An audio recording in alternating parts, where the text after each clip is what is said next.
sejak awal pada saat kita ajukan saya sudah bilang ini bukan eksepsi karena permohonan ini terkait dengan pelimpahan itu adalah kewenangan administratif daripada pengadilan. Jadi kami mengajukan permohonan untuk menyampaikan bahwa ada putusan pra-peradilan.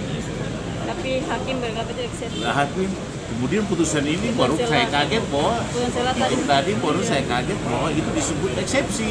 Ya, kan? Saya jadi heran. Pak, terkait dengan keputusan tadi, langkah selanjutnya yang akan diambil oleh kuasa hukum sendiri apa? Kita karena itu maka kita akan melakukan perlawanan. Ya, istilah teknis ya memang kok tidak bilang persen, tapi ya istilah teknis berarti bilang persen.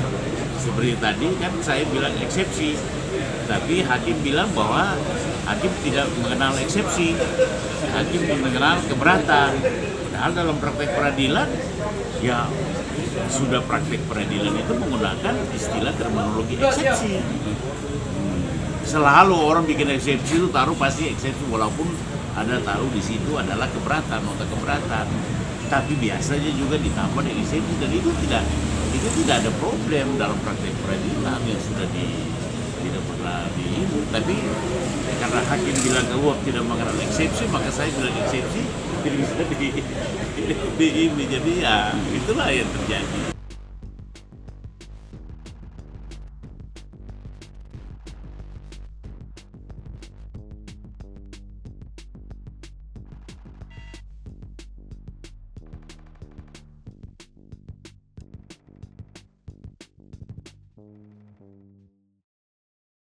Terima kasih sudah nonton. Jangan lupa like, subscribe, dan share ya.